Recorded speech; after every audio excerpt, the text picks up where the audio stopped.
10 మంది ముందు తలెత్తుకొని నిలబడాలి అని అంటే ప్రతి పేదవాడికి సొంత ఇల్లు ఉండాలి అన్న ఆలోచన ఆనాడు ఇందిరమ్మ చేసి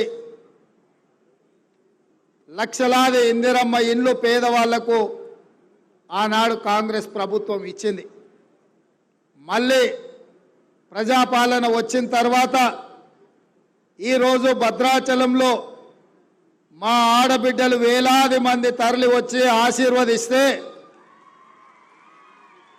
ఈరోజు మళ్ళీ ఇంత బ్రహ్మాండమైన కార్యక్రమం గృహ నిర్మాణ శాఖ మంత్రివర్యులు పొంగులేటి శ్రీనివాసరెడ్డి గారు, ఈ కార్యక్రమానికి ముఖ్య అతిథులుగా ఉప ముఖ్యమంత్రి బట్టి విక్రమార్క గారు, వ్యవసాయ శాఖ మంత్రి తుమ్మల నాగేశ్వరరావు గారు, మంత్రివర్యులు ఉత్తమ్ కుమార్ రెడ్డి గారు, కోమటిరెడ్డి వెంకటరెడ్డి గారు, దుద్దిల్ల శ్రీధర్ బాబు గారు, కొండా సురేఖమ్మ గారు, సీతక్క గారు, మిత్రుడు పొన్నం ప్రభాకర్ గారు, మంత్రివర్గ సహచరులు, ఖమ్మం జిల్లాల శాసనసభ్యులు, కాంగ్రెస్ పార్టీ నాయకులు, గృహ నిర్మాణ శాఖ అధికారులు, పాత్రికేయ మిత్రులు, ఆడబిడ్డలందరూ కూడా మిట్ట మధ్యాహ్నం అయినా కూడా ఈ మంచి కార్యక్రమంలో పాల్గొని ఇందిరమ్మ ప్రభుత్వాన్ని ఆశీర్వదించడానికి వచ్చినందుకు మీకు అందరికీ మనస్ఫూర్తిగా ధన్యవాదాలు, కృతజ్ఞతలు.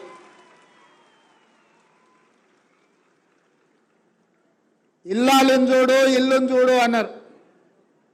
ఇల్లాలి ముఖంలో సంతోషం ఉంటే ఆ ఇల్లు బాగున్నట్టే లెక్క. ఇంటి పెత్తనం ఆడబిడ్డ చేతిలో ఉంటే ఆ ఇల్లును చక్కదిద్దే బాధ్యత ఆడబిడ్డ తీసుకుంటుంది. అందుకే ఈరోజు ఇందిరమ్మ ఇండ్లు తెలంగాణ రాష్ట్రంలో దాదాపుగా 4.5 లక్షల ఇండ్లు 22,500 కోట్ల రూపాయలతోని పేదవాళ్ళు ఆత్మగౌరవంతోని బ్రతకాలి, ఇందిరమ్మ ఇల్లు ఇవ్వాలి అన్న ఆలోచనతోని ఈరోజు ఈ కార్యక్రమం తీసుకున్నాం. ఈ ఇందిరమ్మ ఇల్లు ఇంటాయన పేరు మీద కాదు, మా ఆడబిడ్డల పేరు మీదనే ఇవ్వాలి అని చెప్పి ఇవాళ మన ప్రభుత్వం నిర్ణయం తీసుకున్నది. ఇంటి పెత్తనమే కాదు, ఇంటి పట్టా కూడా ఆడబిడ్డ పేరు మీద ఉండాలి.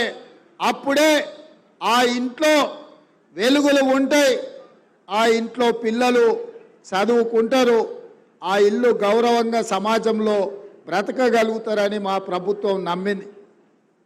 నేను ఎక్కువ ఉపన్యాసానికి పోను.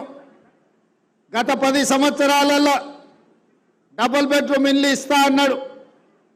2014 ఎన్నికల కంటే ముందు డబ్బా ఇల్లు వద్దు, డబుల్ బెడ్రూమ్ ఇల్లు ముద్దు, కొడుకు కోడలు ఉంటే యాడుంటారు, పండుగ పూట బిడ్డ అల్లుడు వస్తే ఏడవంటారు, గొర్రె పిల్లనో మేక పిల్లనో ఉంటే ఏడ కట్టేసుకుంటారు అని పేదవాళ్ళ కళల మీద కేసీఆర్ ఓట్ల వ్యాపారం చేసిండు. నిజంగానే ఇంతకాలం ఇల్లు లేక, కిరాయింట్లలో ఉండలేక, కిరాయి కట్టలేక, సొంత ఇల్లు ఉన్న గుడిసెలోనో పేద ఇంట్లోనో ఉండే ప్రతి పేదవాళ్ళు ఆలోచన చేసిండ్రు. అయ్యో కేసీఆర్ సార్ ఏదో చెప్తున్నాడు, నిజంగానే మనకి ఇల్లు ఇస్తే పండుగ పూట కొడుకు కోడలు కానీ బిడ్డ అల్లుడితోని సంతోషంగా గడపొచ్చని.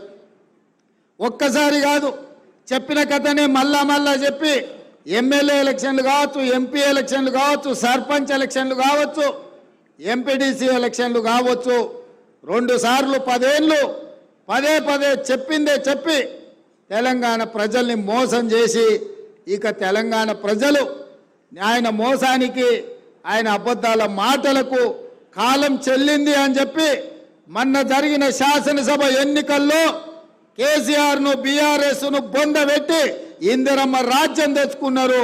అందుకే ఈరోజు ఇచ్చిన మాట నిలబెట్టుకోవడానికి ఇంత బ్రహ్మాండమైన కార్యక్రమం ఇవాళ ఖమ్మం జిల్లాలో భద్రాద్రి రామచంద్రుడి ఆశీర్వాదంతో ప్రారంభించుకున్నాం. ఇవాళ కాంగ్రెస్ పార్టీకి ఖమ్మం జిల్లాకు ఒక బలమైన బంధం ఉన్నది. ఈరోజు ఈ కార్యక్రమంలో సిపిఐ శాసనసభ్యులు సాంబశివరావు గారు కూడా పాల్గొన్నారు. ఈ ఖమ్మం జిల్లాలో ఒకనాడు కమ్యూనిస్టులు కాంగ్రెస్లు ఎంత వైరుధ్యం ఉన్నా, ఎన్నో రకాల ఇబ్బందులు వచ్చినా, కొట్లాడుకున్నా ఈరోజు కలిసి ఖమ్మం జిల్లాను అభివృద్ధి చేయాలని ఆలోచన చేస్తున్నారు. ఈ ఖమ్మం జిల్లా కార్యకర్తలు ఎన్ని కేసులైనా తట్టుకున్నారు, ఎన్ని ఇబ్బందులు వచ్చినా నిలబడ్డారు. 2014లో ఈ జిల్లాలో టీఆర్ఎస్కి ఇచ్చింది ఒకటే సీటు, 2018లో ఒకటే సీటు, ఇవాళ కూడా ఇచ్చింది ఒకటే సీటు. అంటే మొదటి నుంచి ఈ జిల్లా ప్రజలు కేసీఆర్ను నమ్మలే. కేసీఆర్ మాటలకు ఇక్కడున్న ప్రజలు ఎవరు లొంగలే. అందుకే ఇవాళ ఈ మంచి కార్యక్రమాన్ని ఖమ్మం జిల్లా నుంచే మొదలు పెట్టాలని ఇవాళ ఇక్కడ మొదలుపెట్టినాం. ఇక్కడ వచ్చినప్పటి నుంచి స్థానిక శాసనసభ్యులు వెంకట్రావు గారు కానీ, పోడెం వీరయ్య గారు కానీ, పొంగులేటి శ్రీనివాసరెడ్డి గారు కానీ 5 గ్రామాల గురించి చెప్తున్నారు. తుమ్మల గారు రాములవారి గుడి అభివృద్ధి గురించి చెప్తున్నారు. అదేవిధంగా గోదావరి జలాలు మీకు ఉప్పొంగి మీ ఊర్లలోకి, మీ ఇళ్లలోకి వస్తున్నాయి, మీకు రీటైనింగ్ వాల్ కట్టాలని ప్రభుత్వం వచ్చిన ఎంబడే మొట్టమొదట టెండర్ ఉత్తమ్ కుమార్ రెడ్డి గారు మీ ప్రాంతానికి మంజూరు చేసి మీకు ఆ రీటైనింగ్ వాల్ కట్టడానికి 500 పైచిలకు కోట్ల రూపాయలు ఇవాళ మంజూరు చేయడం జరిగింది. ఎందుకంటే మీ కష్టాలు తెలిసిన ప్రభుత్వంగా మీ కష్టాలు తీరవాల్సిన బాధ్యతతోనే ఇవాళ కార్యక్రమాలు తీసుకున్నాం. అందుకే మిత్రులారా, ఆనాడు రాజశేఖర రెడ్డి గారు ఉన్నప్పుడు ఇచ్చిన ఇందిరమ్మ ఇండ్లే ఈరోజు గ్రామాలలో పేదవాళ్ళు ఉన్నారు. కానీ మరి ఆ ఎల్లా 2 ఏళ్ల పిల్లగాడు ఇవాళ 25 ఏళ్ళకు వచ్చిండు, పెళ్ళి అయింది, ఆయనకు కూడా పిల్లలయ్యే పరిస్థితి వచ్చింది. మరి తల్లిదండ్రులు, పిల్లలు, పెళ్ళైనోళ్ళు, కుటుంబం పెద్దగా అయినప్పుడు పిల్లలకు కూడా సొంత ఇండ్లు కావాల్సిన పరిస్థితి. పేదవాళ్ళు ఇవాళ పిల్లలకు పెళ్లి చేస్తే వాళ్ళు కూడా ఆత్మగౌరవంతో బ్రతకాలని ఆలోచన చేస్తారు. అందుకే ప్రతి శాసనసభ నియోజకవర్గానికి 3500 ఇండ్లు ఇచ్చి పేదవాళ్లకు ఇవాళ అందుబాటులోకి మన ప్రభుత్వం ఇందిరమ్మ ఇండ్లు తీసుకొచ్చింది. మిత్రులారా, ఇవాళ ఆలోచన చేయండి. ప్రభుత్వం వచ్చి 92 రోజులైంది. వచ్చిన 48 గంటల్లోనే ఆడబిడ్డల్ని ఆర్టీసీ బస్సుల్లో ఉచితంగా రాష్ట్రంలో ఏ మూలకెళ్ళినా అనా పైసా ఖర్చు లేకుండా ఇవాళ కార్యక్రమాన్ని చేపట్టడం జరిగింది. ఇప్పటికి దాదాపుగా పొన్నం ప్రభాకర్ గారి నేతృత్వంలో 24 కోట్ల పైచలకు ఆడబిడ్డలు ఆర్టీసీ బస్సుల్లో ఉచితంగా ప్రయాణం చేయడం జరిగింది. అదేవిధంగా పేదవాడికి వైద్యం అందక పెద్ద సర్కారు దవాఖానకో ప్రైవేటు దవాఖానకో పోతే మళ్ళీ ఇంటికి వస్తాడో రాడో అనే అనుమానం ఉండే.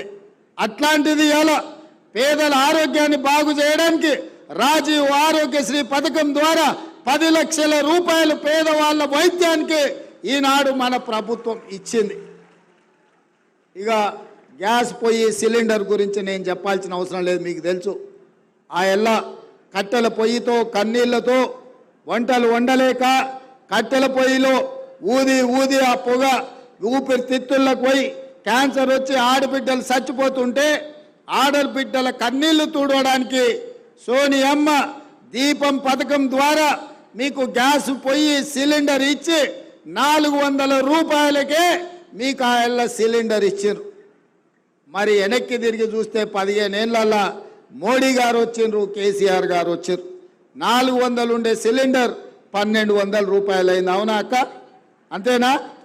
కేసీఆర్ మోడీ ఏం చేసిరా అంటే 400 ఉన్న సిలిండర్ 1200 చేశారు.